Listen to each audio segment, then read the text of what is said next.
Hey, everybody, welcome back to another edition of Revisit. And again, just another coach that I've had the pleasure to know quite a while now. And certainly when we're talking about the upcoming spring season, need to talk about this guy and his program. And of course, we're bringing in Brian Badke from Brother Rice. And Coach, first of all, we're kind of joking before we started this. We're talking spring football, but we're hoping to get rid of some of the snow. I don't think there's any doubt.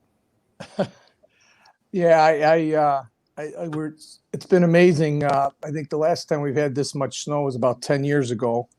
And it's, obviously the middle of February right now. Typically we like to have this in December, January, but it is what it is. And we're all, getting ready for the beginning of March 3rd. So Yeah, we got to do. It's amazing. All of a sudden we're talking about getting ready and contact days and getting back to work. And again, and I've mentioned this with the other coaches too, 2-3 weeks ago, if I would have asked you the odds of this happening, I don't think you would have given me really good odds. No, I'm with you, Gene. I know we've all been trying to do what we can to salvage some type of season, with the rally. And I want to thank you and, a lot of others that have tried to help, with trying to get this season going in the fall, but at least we're getting something here in the spring. And I'm excited for our guys and for everybody to have an opportunity to play spring football. It's probably the last time in the Illinois area spring football was like 1973, if I recall, because they were able to play some spring football in practice. And then the state tournament started in 74. So I remember my dad talking about that back in the day of, spring football. And so our guys are going to be in some uncharted territory here, but a great opportunity to continue to play and wear that jersey for one more time. And I know you've probably, like everyone else, you've probably had a dozen different plans and scrapped them and restarted and scrapped them and restarted. Was there a plan in place? Were you kind of ready for this, or was it just kind of, wow, okay, I gotta I got to be honest with you, Edgy.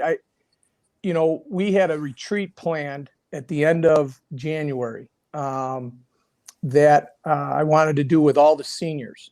And honestly, at that point, I thought we were going to have to tell them that there wasn't going to be a season. And then 2 days prior is when we got the news. And, so we were ecstatic that we didn't have to have that. We had a retreat, but we didn't have to talk about, not having a season. So you want to talk about adversity. You want to talk about what these kids have been through. Obviously last year seniors, you played a spring sport, you got cheated, but at least they got an opportunity to play anything in the fall or in the winter. And then obviously basketball, playoffs, that was devastating. But this year's seniors, to go through all this, the pandemic, missing out on a lot of, senior type activities coming up and that you have and graduations and all those things, you just feel terrible for them. So to see the light at the end of the tunnel, to see them, to have an opportunity, it's awesome. And I'm so happy for them and our team. And these guys have, I told them, you guys have had 3 off-season workout, plans here, and now they're going to be able to, put everything that they've put into now in the off season onto the field and show their talents and, all that hard work that they put into it. Well, and then, let's also throw into the mix, by the way, besides being a head coach and a teacher, you're a father to one of those seniors on the team this year. So you've got that whole dynamic, as well as your son having to go through this as a senior, trying to get recruited, go through the process. And I mean, just talk about the frustrations from that angle alone, just being a dad and trying to help your kid. And there's really not a whole heck of a lot you could have done at the time. No, yeah, it's been tough. There's no doubt for, a lot of these seniors that are wanting to play college ball and have an opportunity, to show their talents this fall so then they can earn some scholarships, especially the borderline guys. We've got a couple of those guys that definitely needed this senior year to help their recruiting efforts.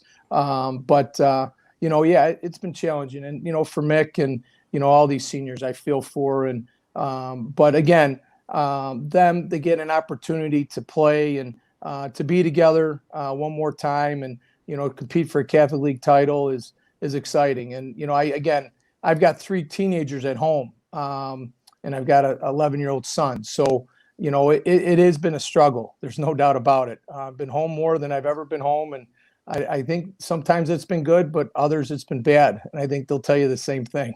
Yeah. And my wife too.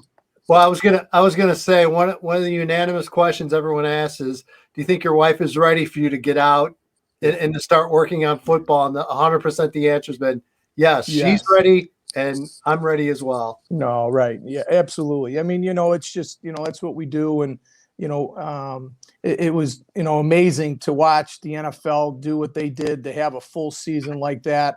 And now the Super Bowl's over. And at this point of this, time as a coach, obviously you have the clinics usually at this time, obviously we got the off season, there's a little downtime, right, as you prepare for summer. And now we're ramping up, and that's exciting because usually February, March, it's just a tough, because you got the weather and you're grinding and all that morning workouts. So now these guys are, seeing that light at the end of the tunnel, get an opportunity to play. And then how about these juniors? They're going to be able to play, half a season and then, a full season in the same year, so that's exciting for them. And, it's just, it's uncharted territory for all of us, but we're all excited and, we're going to make do for whatever we can. As far as the way things laid out, as far as the 6-game season, I mean, everyone wanted a full 14 games and playoffs and state championship, but taking a look at what everyone's been through and what we've gone through as a sport and we've gone through as, teachers and coaches and administrators. I mean, I got to imagine you're thrilled to get 6 games at this point. Exactly. Yeah. Just going back to, I was thinking a couple of weeks ago, I was going to tell the guys that we weren't going to have a season. And I was trying to be as optimistic as possible. I think we all were. But we were thinking, oh my God, how is this going to happen? Is it really going to happen? And these kids have been disappointed, so much over this past year and a half. And, but no, I agree. I think, Edgy, it's an opportunity that these guys have. And, to play 6 games, you get to play for a Catholic League title. I honestly, we were trying to see if we could do like a bowl series where we'd have a 5-game schedule. We would have a North and South, like a, kind of the bigger schools division and then the lower division with the North and South, and, kind of break that up and have 4 divisions of 6. And that 6th game would be, you would play against the North, and the first seed would play the other first seed of the North and South. And then that last game would be like a bowl game. We were really looking forward to that, but it didn't work out. We've got our schedule. We've got an opportunity to play, and that's all we can ask for. Would this have been, and it's still just going to be a tremendous conference year, but going into after 2019 and knew what was coming for 2020, and not just for Brother Rice, I'm talking every team in the Catholic Blue. Yeah. Brian, this was going to be really, and I've said this, and it sounds strange, but this could have potentially been an epic year in the Catholic Blue in 2020, I believe. No doubt. I was telling everybody, they're going into my 9th year here at Brother Rice. Top to bottom, the league was as talented as I've ever seen it. And again, it's obviously a very good league. But when you talk about the senior talent, and then you have obviously the underclassmen, junior, and some sophomores, by far, this was definitely the most talented because you had a lot of guys coming back. And Loyola had 16 guys, Marist, us, Carmel coming off a state championship with all their guys coming back, so we knew it was going to be, just like it always is. But as far as talent wise, there's no doubt that I thought it was definitely the best that it's been in quite some time. From the school side of this, and I know Brother Rice, like a lot of the other Catholic schools, really embraced hybrid, really got on it early. And I think Catholic schools benefited. I know their numbers have kind of been all over the place for people, but it seemed to me what I've been able to see, and I know your roster and your enrollment has changed a little bit during this. I think a lot of Catholic schools benefited by the way they handled it, and I don't think Brother Rice was any different. I think you stuck by that hybrid model and were able to kind of fight your way through it. And I've got to imagine you got to feel pretty good about the administration and the teachers and everyone for being able to hang in there and actually offer a consistent in-school learning during all this. No, absolutely. Obviously last March, to see what they all went through was a learning curve for everyone. And, I think a lot of schools were preparing for a little bit more e-learning, but not to that extreme. And then to come in, obviously, to have a plan with the for this fall for us, to do the hybrid model. Ideally, they love to all be in school. But I think what our teachers have done, our administration, our facility staff, they've done a phenomenal job. And, keeping our kids safe, keeping the teachers safe, and doing everything that they possibly can. And, I think you got to compliment the Catholic schools in general for being able to do this.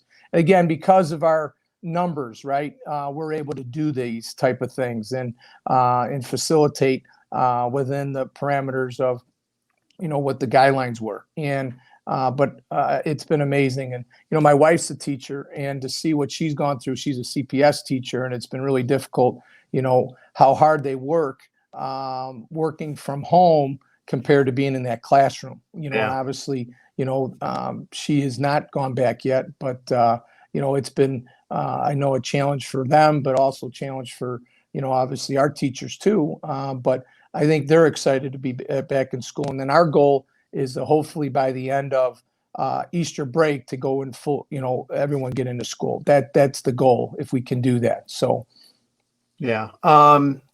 How's the roster changed? I know you've added a couple of kids. I don't know if you've lost any, but where's the roster stand right now? Yeah, we're, we've got, 9 starters coming back offensively. We've got 7 guys on defense. We added a couple nice additions to the program. Henry Boyer is a tight end. He's a big man that can move. He's about 6'7", 240. I'm working, watching him develop. It's going to be really exciting to see him be a part of our program and see him develop. He's got a lot of upside to him. Obviously, when you're 6'7" and you're athletic, you're going to have a lot of opportunities to make plays, and we're excited about him coming on board. And then Kevin Frazier was a new add-on. Last year he came over from Fenwick. Defensive lineman, really hard worker, and he's got a nose for the ball, and we're real excited about him as well. And we've got some really good young players coming up, that we have, and having these guys that we've some seniors that have had a lot of experience, going to state title 2 years ago. It's going to be exciting, to have an opportunity to get back out there. So. Little thoughts about Jack Louse, your quarterback coming back. Just terrific kid, certainly off the field, and just kind of a really talented multi-sport athlete kind of kid. Yeah, he's a natural born leader, Jack. Obviously we brought him up last year. He played. We knew he was going to play somewhere. And I know his goal was to play quarterback, and early on, it didn't work out. He had a great year in the defensive backfield for us, return punts. He's just a phenomenal athlete. And as the year progressed, you just saw him progress as a quarterback. We kept on working him, and, he had an opportunity in that second half of the Carmel game. He came back and, definitely had some flashes of, just what type of player he is and what type of quarterback he is. But it starts with, he's just a student of the game. He's a extremely hard worker. He earned a lot of respect from our seniors last year as a sophomore. He's just a mature kid, both mentally and physically. And he's worked extremely hard. He's about 6'2", almost 200 pounds right now. His goal is to play Division I football. He's obviously gotten a lot of offers in baseball. And I think his goal is to play both. But he's a special talent, and, we're excited to have him for 2 years. And Brian, defensively, who are a couple of keys? I know linebacker position, you've got some experience there. who are a handful of the guys defensively I think we all need to keep an eye on this spring? Yeah, I definitely, Ryan Whalen starts, up front. He's a specimen. He's an extremely hard worker. He played a little bit as a sophomore. Obviously last year had a phenomenal year. Being that edge rusher. He's a guy that's going to put a lot of heat on the quarterback and cause havoc. Kevin Frazier obviously is going to help us as well. With the addition to him. And then also Sean Mahanes, who's a senior, great kid, extremely hard worker, had a lot of experience last year, on the defensive line. I'm excited about him. He's very rangy, smart football player. Another guy that it's going to make a huge impact. He's only a sophomore.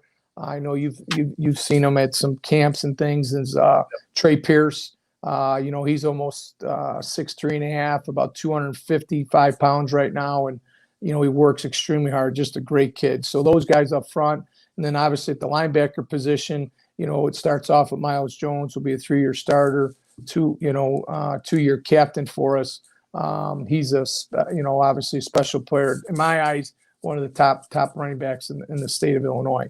He's going to have a great year. And then obviously you got KJ Love, who's going to be a 3-year starter for us. He's playing the hero position. Mick playing the Sam position. And then also looking at Kyrie Shaw, a guy that's going to be playing, probably both sides of the ball for us. Phenomenal athlete, a guy that's going to be on the football field making some big plays for us. So, and then in the secondary, we're going to be looking at Ben Summers playing both sides too, offense and defense.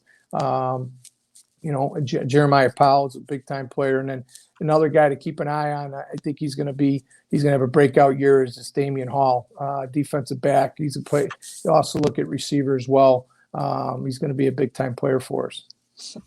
Talent. Must be a nice problem to have over at Brother Rice these days. You're throwing this name after that name and stack. Got to be fun. It makes you look good as a coach, right? When you have great players, but no, we've been very blessed, and these guys work hard, and they've developed a really team concept. They know what's against them. I mean, you see what we play against, so you better be ready and you better have talent, but you better, try to outwork your opponents. And, it's a great coaching league. It's a great playing league, and it makes it fun every weekend and week out, so it's exciting. And, we're real excited about this opportunity this coming this spring. Have they decided as far as fan attendance? Have you guys put anything in place yet? I know that's going to be a struggle every week because you've got people are going to be trying to sneak their way into games and watching some of your games in person. So how do you guys manage it? Yeah, I mean, first of all, as everyone knows, I mean, we've probably got, the Brother Rice TV is one of the best around. So yeah. There's been a lot of people that have enjoyed that, sitting in the garages watching the game. So this year they're going to have, I'm sure, some get-togethers at those garage parties for the games. But what I've been told thus far, and it's, kind of like what the basketball is you can only have 50, but that's indoors, right? And you can only attend home games. That's the rule within the Catholic League. Now I'm hoping that's obviously going to change because we're outside, you have a lot more opportunity for social distancing, but how do you upheld that? How do you have, higher extra security? So I'm hoping things continue to open up. We're progressing in the right direction, where we'll be able to have more fans for these kids, to play in front. We obviously have Providence week 1, on the road, and then we play at home, or on the road at Marist, and then we come home to Loyola. Obviously, those are 3 very difficult games, and everyone on our schedule is difficult. Yeah. But you would like to hope that there would be more fans, get an opportunity to see this great league and these great players put all this time and effort in live. Yeah, and I've got to steal that orange blazer from your TV guys. Yeah, you look good in that. I look fantastic for sure. We'll see what I can do for you. They do a great job on Brother Rice TV. There's no doubt, and those kids have a lot of fun doing it too. So no, absolutely. Hopefully we'll all get to eventually come out and see games in person. And, like we talked about earlier, hey, I'm just glad we're talking football. No, absolutely, Tim. I think, everyone is. And, we're obviously getting the snow right now, and but the light at the end of the tunnel here is in a couple weeks. We'll be, what we've been telling the kids is February's kind of like our summer camp, right? And then March is going to be just like August camp. And then we got our game day. So March 19th. So again, I think we're all looking forward to it. Hopefully, everyone is smart and we continue to don't have any hiccups along the way. And we're stressing that with our kids, there's no bye weeks, right? This is 6 weeks and that's it. So we got to make sure that we're smart. And again, I've been really proud of our kids. They've done a phenomenal job. We went through all fall camp, all of summer camp without any issues. They've done a really good job, and I've been really proud of them. And they deserve this. And we're going to have a lot of fun. We're going to compete, and hopefully get a few victories along the way here. And they'll be hard earned, as we talked about. There is nothing easy on that schedule for you and Brother Rice. But Brian, always appreciate it, man. Appreciate you taking time to talk. And again, just look forward to seeing you sometime soon this spring. All right. Thank you, Edgy. You